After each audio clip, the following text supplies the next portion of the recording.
Hello students. તો આજે આપણે ચેપ્ટર 3નો ટોપિક નંબર લઈશું તત્કાલીન વેગ, અથવા તો એને આપણે કહી શકીએ ખાલી વેગ. અત્યાર સુધી આપણે કયા ટોપિક જોયા તો એના વિશે થોડુંક જોઈ લઈએ. તો સૌ પ્રથમ આપણે જોયું કે ચેપ્ટર 3ની શરૂઆત કરી, એટલે કે ગતિ વિશેની આપણે જરાક વાત કરી, બરાબર. એના પછી એની અંદર કાઇનેમેટિક્સ એન્ડ ડાયનેમેટિક્સ જોયું, બરાબર. એના પછી આપણે સ્થાન, સ્થાનાંતર, પથ લંબાઈ, બરાબર, એ ત્રણેયની વ્યાખ્યા જોઈ, એના ઉદાહરણો જોયા, એના પ્રેક્ટિસ માટે અમુક દાખલા બી આપણે જોયા. એના પછી આપણે લીધું સરેરાશ વેગ અને સરેરાશ ઝડપ. ત્યારબાદ ગઈકાલના લેક્ચરમાં આપણે થોડુંક વિકલન અને સંકલનના લગતે દાખલા જોયેલા. એના પ્રેક્ટિસ માટે બી મેં તમને થોડાક એક્સ્ટ્રા દાખલા આપેલા, બરાબર. તો આઈ હોપ સો દરેકે પ્રેક્ટિસ કરી હશે, એ દાખલાનું હોમવર્ક કર્યું હશે. એ વિકલન શીખ્યા બાદ હવે આપણે આગળનો ટોપિક લઈએ છીએ તત્કાલીન વેગ, અથવા તો એને બીજા શબ્દોમાં કહી શકીએ ખાલી વેગ કહેવાય, બરાબર. હવે તત્કાલીન વેગ એટલે શું, તો એના પહેલાં હું તમને એક ઉદાહરણ આપી દઉં. ઉદાહરણ દ્વારા વ્યવસ્થિત રીતે સમજાવું. તો જુઓ, ધારો કે મેં અહીંયા એક્સ વિરુદ્ધ ટીનો આલેખ દોર્યો છે, બરાબર. અહીંયા સમય સાથે અંતરમાં શું થાય છે? વધારો. એટલે જેમ જેમ સમય વધે એમ તેમ સ્થાનમાં પણ શું થાય છે? વધારો.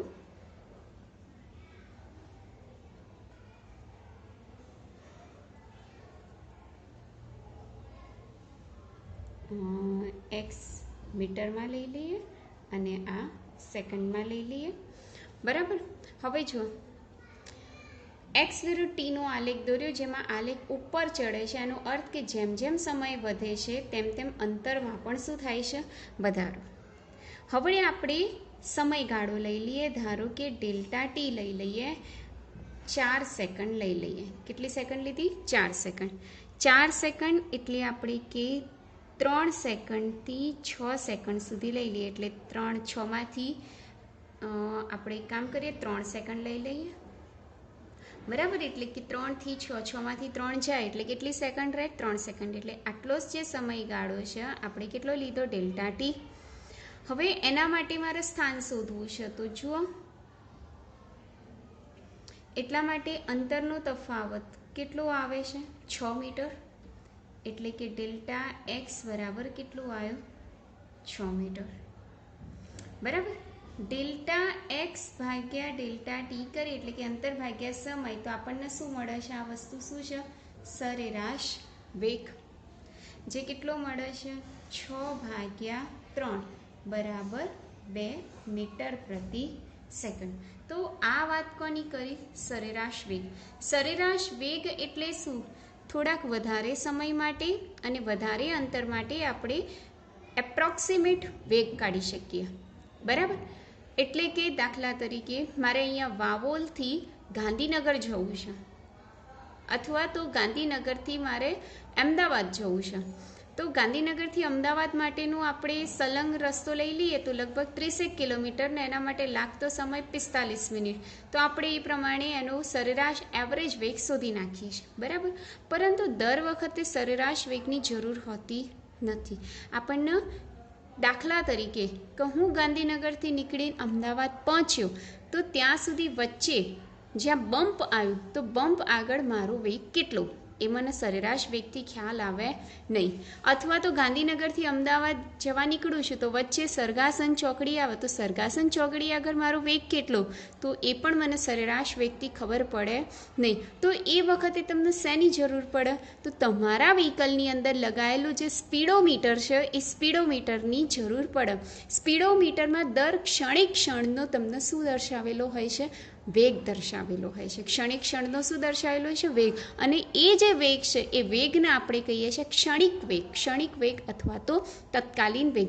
એટલે કે જે સમય એક્ઝેક્ટ સમયે એ અંતરે આપણો વેગ કેટલો હશે એ જાણવો હોય તો એ વખતે કોની જરૂર પડે છે? તો તત્કાલીન વેગ. એટલે સમયનો ગાળો સૂક્ષ્મ કરતો. દાખલા તરીકે હું ડેલ્ટા ટી બરાબર 1 સેકન્ડ કરી દઉં. કેટલું કરી દઉં? 1 સેકન્ડ. એટલે કે આટલો સમયગાળો લઈ લો. તો એ વખતે મને એવરેજ અંતર જે મળે એ કોની મળે? 6 અને 4ની વચ્ચે. એટલે 6માંથી 4 જાય તો 2 અને અહીંયા 5માંથી 4. એટલે એ વખતે જેમ જેમ સમયમાં હું એકદમ સૂક્ષ્મ કરતી જાઉં, એટલે કે સમયનો જે ગાળો છે અથવા તો અંતરનો ગાળો સૂક્ષ્મ કરતી જાઉં, તો તેમ તેમ મને તત્કાલીન વેગની જરૂર, એટલે કે તત્કાલીન વેગ ઉત્પન્ન થાય. તો તત્કાલીન વેગ કેવી રીતના મેળવી શકાય છે? કે સરેરાશ વેગનું, અહીંયા જુઓ, તત્કાલીન વેગ કેવી રીતના મેળવાય? તો આપણને ખ્યાલ છે કે સરેરાશ વેગ છે એનું સૂત્ર કયું છે? તો x2 એટલે કે સ્થાનાંતર ભાગ્યા સમયગાળો. ચલો ગયા લેક્ચરમાં જોયું એ પ્રમાણે સ્થાનાંતર ભાગ્યા સમયગાળો. ચલો સ્થાનાંતર એટલે અંતિમ સ્થાન માઇનસ પ્રારંભિક સ્થાન ભાગ્યા સમયગાળો એટલે અંતિમ સમય માઇનસ પ્રારંભિક સમય. બરાબર, આટલું આપણે લખ્યું. હવે જુઓ, અંતિમ સ્થાન એટલે x2, પ્રારંભિક સ્થાન એટલે x1, અંતિમ સમય એટલે t2 અને પ્રારંભિક સમય એટલે t1. x2 માઇનસ x1 એટલે delta x, t2 minus t1 એટલે ડેલ્ટા t. આ સરેરાશ વેગ મળ્યો. આ ઉપરોક્ત સમીકરણ જે ડેલ્ટા છે એ ડેલ્ટા એ ચોક્કસ તફાવત માટે વપરાય છે. તો જુઓ, સમીકરણ નંબર 1, આને મેં કયું સમીકરણ કહી દીધું? સમીકરણ નંબર 1. હવે અહીંયા લખું છું કે સમીકરણ 1નું લિમિટ લઈ લઈએ.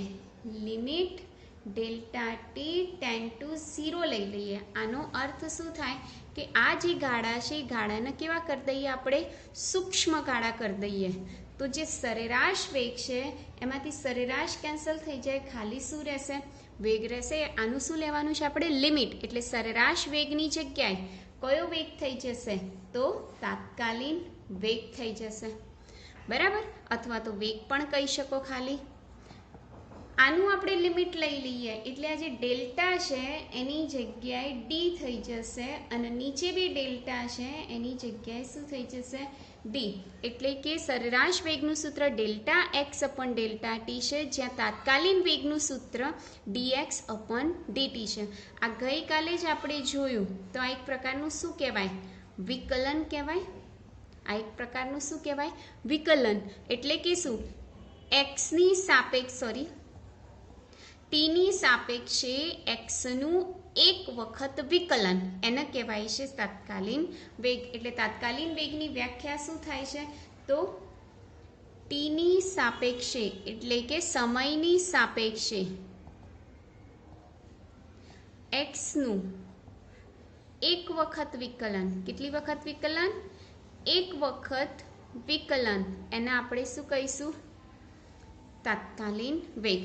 આ તાત્કાલિન વેગના આપણે આવી રીતના બી દર્શાવી શકીએ, એક્સ ડોટ. શેના વડે દર્શાવી શકીએ? X dot.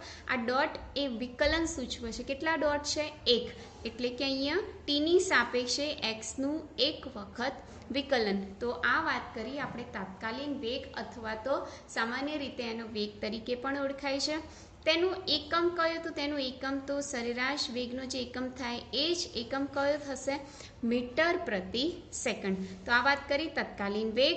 હવે આગળ લઈ લઈએ આપણે સરેરાશ વેગ અને સરેરાશ પ્રવેગ. જુઓ, વાત કરી લઈએ આપણે સરેરાશ વેગ અને સરેરાશ પ્રવેગ અને તત્કાલીન પ્રવેગ. તો સરેરાશ પ્રવેગ એટલે સરેરાશ વેગની જેમ જ થાય. તો જુઓ, સરેરાશ પ્રવેગ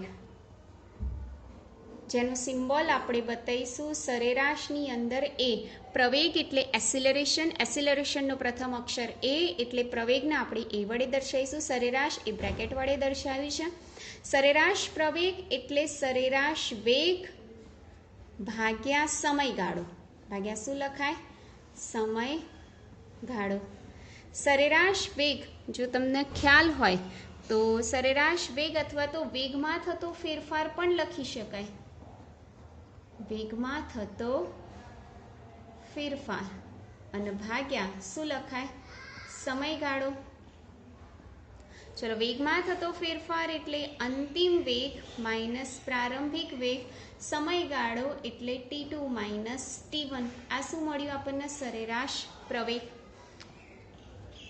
v2 માઇનસ v1 ની જગ્યાએ delta v, t2 minus t1 ની જગ્યાએ delta t.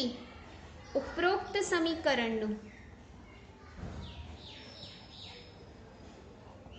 Limit delta t tend to 0 લેતા શું લેવાનું છે?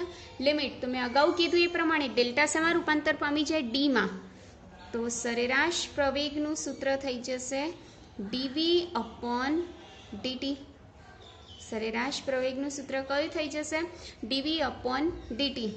vની જગ્યાએ આપણે અગાઉ મેળવ્યું એ મુજબ શું લઈ શકાય? dx upon dt. તો આને આવી રીતના બી લખાય d2x અપોન dt સ્ક્વેર.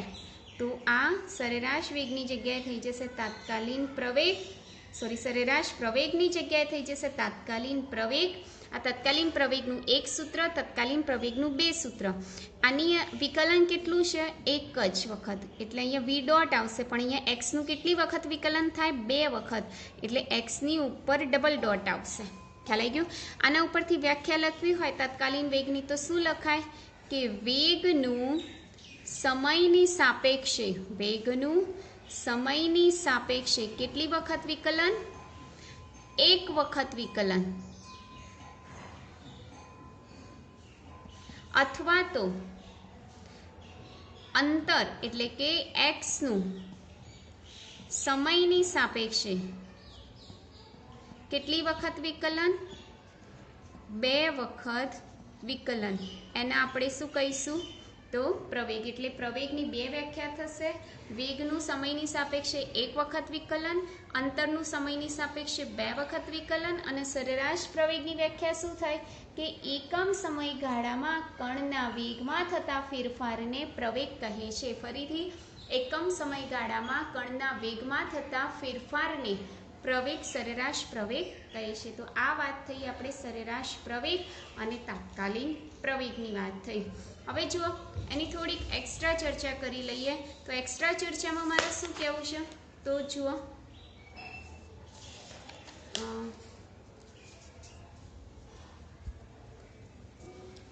દાખલા તરીકે vનું એવું સૂત્ર મળ્યું dx અપોન dt. શું લખ્યું છે? dx upon dt. હવે આ એક પ્રકારનું શું સૂચવે છે? ઢાળ. બરાબર, ઢાળ સૂચવે છે. આના માટે શું લખી શકાય? જો x વિરુદ્ધ t નો આલેખ દોરીએ, શું દોરીએ? x વિરુદ્ધ t નો આલેખ દોરીએ તો તેનો ઢાળ એ વેગ મળે છે. શું મળે છે?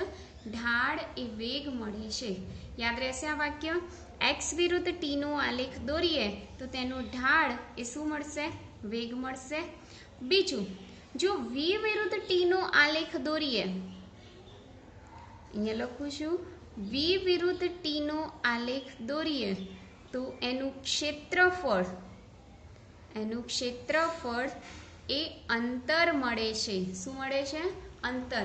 એટલે ખાસ એ જુઓ, ફરીથી જો હું શું કહેવા માંગુ છું, આ બંનેનો આલેખ દોરીએ તો ઢાળ વેગ મળે, પણ આ બંનેનો આલેખ દોરીએ તો ક્ષેત્રફળ x મળે. બસ આ વસ્તુ યાદ રાખવાનું. બીજું, આના ઉપરથી બી લખી શકાય કે a બરાબર dv અપોન dt છે. તો આના ઉપરથી લખી શકાય કે જો v વિરુદ્ધ t નો આલેખ દોરો તો એનો જે ઢાળ છે એ ઢાળ શું મળશે? પ્રવેગ. અને જો a વિરુદ્ધ t નો આલેખ દોરો, કોના વિરુદ્ધ કોનો? a વિરુદ્ધ t નો આલેખ દોરો તો એનું જે ક્ષેત્રફળ છે એ ક્ષેત્રફળ શું મળશે? વેગ મળશે. એટલે આ બંનેનો આલેખ દોરો તો ઢાળ પ્રવેગ મળશે, અને આ બંનેનો આલેખ દોરો તો એનું ક્ષેત્રફળ એ વેગ મળશે. આ વસ્તુ ખાસ ધ્યાન રાખવાની. એટલે ઇન શોર્ટ મારે એક જ વસ્તુ કહેવું છે કે અહીંયા જુઓ, એક્સનું વિકલન કરો તો તમને શું મળશે? વેગ. વેગનું વિકલન કરો તો શું મળશે? પ્રવેગ. આ એક્સને કહેવાય અંતર, વીને કહેવાય વેગ, અને એને કહેવાય છે પ્રવેગ. બરાબર. આનો અર્થ શું કે જો એક્સનો આલેખ દોરો તો ઢાળ વેગ મળે, વેગનો આલેખ દોરો તો ઢાળ પ્રવેગ મળે. એટલે કે આના માટે આપણે શું લખી શકીએ? ઢાળ. પરંતુ આનાથી વિરુદ્ધ કે જો એનો આલેખ દોરો તો ક્ષેત્રફળ વેગ મળે, અને વેગનો આલેખ દોરો તો ક્ષેત્રફળ અંતર મળે. એટલે ઉતરતા ક્રમમાં શું આવશે? ક્ષેત્રફળ, અને ચડતા ક્રમમાં શું આવશે? ઢાળ આવશે. આ વસ્તુ ખાસ ધ્યાન રાખવાની. એટલે આ પૂરું થયું આપણું સરેરાશ પ્રવેગ અને તત્કાલીન પ્રવેગ. બરાબર. આગળનો સૌથી અગત્યનો ટોપિક આ ચેપ્ટરની મોસ્ટ ઇમ્પોર્ટન્ટ થિયરી લઈ લઈએ આપણે. અચળ પ્રવેગી ગતિના સમીકરણો જોઈએ. એટલે કે સુરેખ પથ પરની ગતિ વિશે આપણે જોઈશું. બરાબર. આ થિયરી મોસ્ટ ઇમ્પોર્ટન્ટ છે, દરેક જણાએ તૈયાર પણ કરી દેવાની છે. ચલો હવે આપણે સ્ટાર્ટ કરીએ. અચળ પ્રવેગી ગતિના સમીકરણો શોધવાના, જે ધોરણ 9માં પણ તમે ભણતા આવ્યા છો. તો આપણે સૌ પ્રથમ એક આલેખની રચના કરીશું. અહીંયા આકૃતિમાં મેં v વિરુદ્ધ t નો આલેખ, જ્યાં v એ મીટર પ્રતિ સેકન્ડ અને t એ સેકન્ડમાં છે. આલેખમાં એક ઓ એ જેવો મને શું મળે છે? વક્ર. અથવા તો આને એ કહી દઉં, આને બી કહી દઉં, આને ઓ કહી દઉં. આ ઓ આપણું ઉગમ બિંદુ, એ બી જેવો મને શું મળે છે? વક્ર. ચલો, જ્યારે t બરાબર 0 સમય છે ત્યારે એનો વેગ કેટલો છે? v0. અને જ્યારે t બરાબર t છે ત્યારે તેનો વેગ કેટલો છે? v. ફરીથી જ્યારે t બરાબર 0 સમય છે ત્યારે એનો વેગ v0, અને t બરાબર t સમયે તેનો વેગ કેટલો છે? v. બરાબર. અત્યારે જ આપણે સરેરાશ પ્રવેગની આપણી એક વ્યાખ્યા જોઈ. શું લખાય? અહીં જુઓ, સરેરાશ પ્રવેગ. બરાબર. સરેરાશ પ્રવેગ એટલે આપણે વેગમાં થતો ફેરફાર માઇનસ, એટલે કે અંતિમ વેગ માઇનસ પ્રારંભિક વેગ. એવી જ રીતના t2 માઇનસ t1. ખ્યાલ આવ્યો? આપણે અહીંયા થોડુંક લખી કાઢીએ કે જ્યારે t બરાબર 0 સમય છે ત્યારે વેગ કેટલો છે? v0. અને t બરાબર t સમયગાળા દરમિયાન વેગ કેટલો છે? v. એટલે આ પ્રારંભિક વસ્તુ છે, પ્રારંભિક સમય પ્રારંભિક વેગ, અંતિમ સમય અંતિમ વેગ. બરાબર. તો અહીંયા કિંમતો મૂકીએ. v2 આપણો અંતિમ વેગ છે, અને આપણે v1 કહી દઈએ, v2 કહી દઈએ, t1 કહી દઈએ, t2 કહી દઈએ. કિંમતો મૂકી દો ચારે ચારની. v1ની જગ્યાએ v2ની જગ્યાએ આપણે મૂકીશું v, v1ની જગ્યાએ v0, t2ની જગ્યાએ t માઇનસ 0. તો એનું સૂત્ર શું મળે છે? v માઇનસ v0 ભાગ્યા t. આને હાલ પૂરતું સમીકરણ નંબર શું કહી દઉં છું? a. બરાબર. જુઓ અહીંયા t ને ગુણાકારમાં લઈ આવો. બરાબર v minus v0. Minus v0 આ બાજુમાં આવો, પ્લસ v0 થાય. એટલે at પ્લસ v0 બરાબર v. આડાવડી ગોઠવી કાઢું. v પહેલાં લખી કાઢું, પછી v0 પ્લસ at. તો આ છે એ અચળ પ્રવેગી ગતિનું પ્રથમ સમીકરણ. આ કેટલા સમીકરણ મેળવવાના? આપણે 3 સમીકરણ મેળવવાના છે. હવે બીજું સમીકરણ કેવી રીતના મળશું? તો અહીંયા દેખાય છે તમને એક AB ગ્રાફ દેખાય છે, AB ગ્રાફ.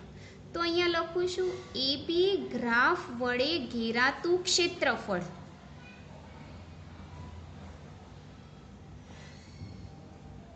તો જો AB આટલા ગ્રાફ વડે કેટલું ક્ષેત્રફળ ઘેરાય છે? તો આના બે ભાગ પાડ દો. આને કહી દો એ, બી, સી અને આને કહી દો ડી. તો આખા જે છે એના બે ભાગ પડી ગયા, એક ત્રિકોણ બન્યું અને એક લંબચોરસ બની ગયું. તો આની અંદર લખાય કે ક્ષેત્રફળ એટલે ત્રિકોણ એબીસી વત્તા ચતુષ્કોણ એ સી ડી ઓનું ક્ષેત્રફળ. ખ્યાલ આવે? એટલે આખાના મેં બે ભાગ પાડી દીધા, એક ત્રિકોણ અને એક ચતુષ્કોણ. ચલો, એ બી ગ્રાફ વડે ઘેરાતું ક્ષેત્રફળ કોના વિરુદ્ધ કોનો આલેખ છે? વી વિરુદ્ધ ટીનો આલેખ. જો વીનો આલેખ દોરીએ તો ક્ષેત્રફળ શું મળે? અંતર. એટલે આ જે ક્ષેત્રફળ છે એની જગ્યાએ શું લખી કાઢું? એક્સ. ચલો, ત્રિકોણ એબીસી નું ક્ષેત્રફળ 1/2 પાયો ગુણ્યા વેધ. શું થાય? 1/2 પાયો ગુણ્યા વેધ વત્તા ચતુષ્કોણનું ક્ષેત્રફળ લંબાઈ ગુણ્યા પહોળાઈ. એટલે અહીં લખી કાઢીએ સીડી ગુણ્યા ઓડી. કોઈ બી એક લંબાઈ લો, બીજી પહોળાઈ લો, તમારી જે ઈચ્છા હોય એ રીતના લઈ શકો છો. ચલો, 1/2.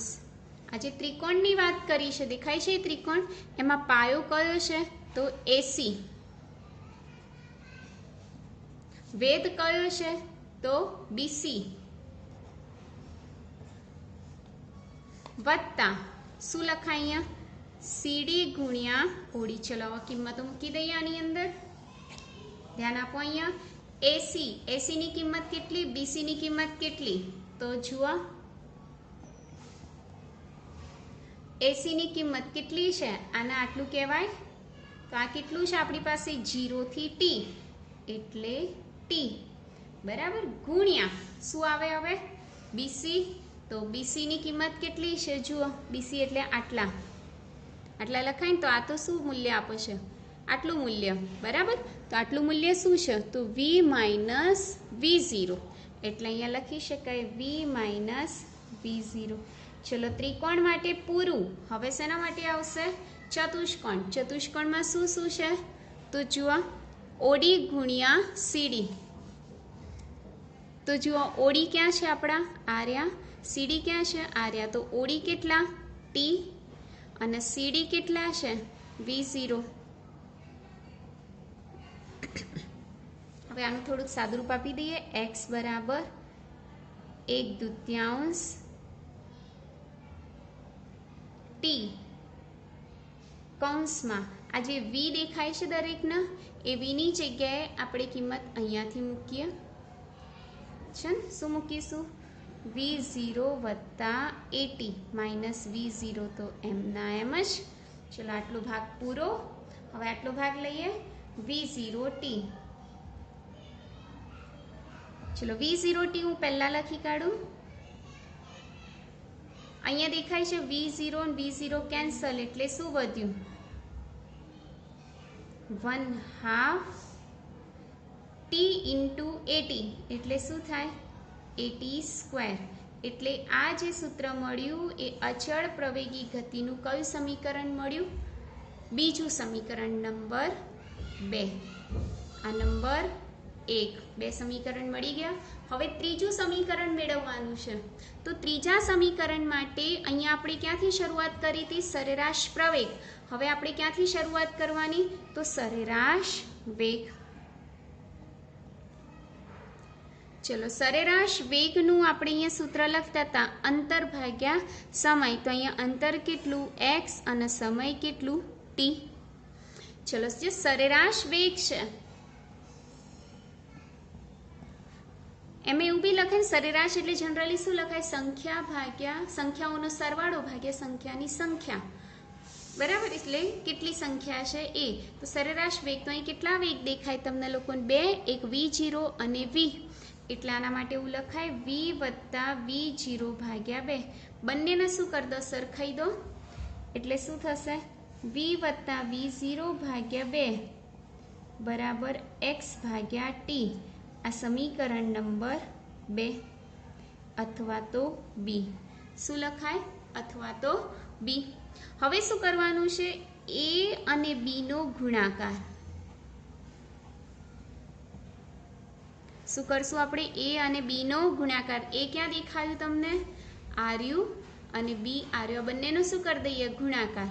તો જો આની ડાબી બાજુ પહેલા લઈ લઈએ તો એ ડાબી બાજુમાં શું છે? એ. કામ કરીએ વી માઇનસ V0 ભાગ્યા ટી ને વી વત્તા V0/2 એટલે આનો અને આનો ગુણાકાર કરીએ. બરાબર? સમીકરણ એ અને બી નો ગુણાકાર કરવાનો છે એટલે જુઓ વી વત્તા V0/2 અને પેલામાં શું છે? વી માઇનસ V0 ભાગ્યા ટી.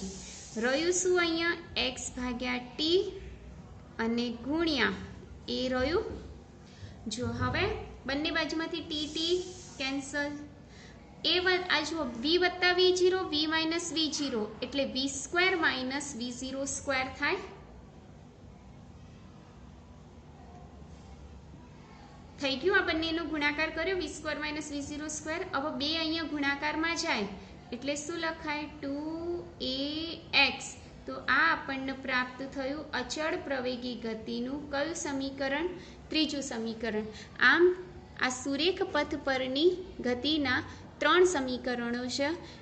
પહેલું v બરાબર V0 પ્લસ at, બીજું x બરાબર V0t પ્લસ 1/2 at², અને ત્રીજું V² માઇનસ V0² બરાબર 2ax. તો આ વાત કરી અચળ પ્રવેગી ગતિના સમીકરણો. જો અહીંયા 3 સમીકરણો લખું છું મોટા અક્ષરે જોજો. v બરાબર V0 વત્તા at, બીજું x બરાબર V0t પ્લસ 1/2 at², અને ત્રીજું 2ax બરાબર V² માઇનસ V0². આ ત્રણેય સમીકરણો શેના માટે છે? તો સુરેખ પથ પરની ગતિ માટે. શેના માટે? સુરેખ પથ પરની ગતિ માટે.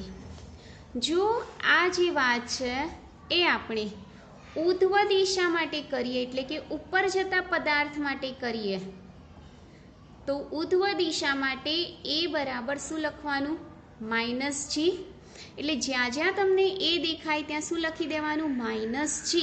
એટલે સૂત્ર શું થશે? v બરાબર V0 માઇનસ GT. રાઈટ? બીજું સૂત્ર શું થશે? x બરાબર V0t પ્લસ 1/2 GT². અને ત્રીજું સૂત્ર કયું થશે? -2gx બરાબર V² માઇનસ V0². આ ઉધ્વ દિશા એટલે કે ઉપરની દિશામાં જો પથ્થર ઉછાળવામાં આવે તો. હવે ત્રીજો પોઈન્ટ છે મુક્ત ગતિ કરતા પદાર્થ માટે.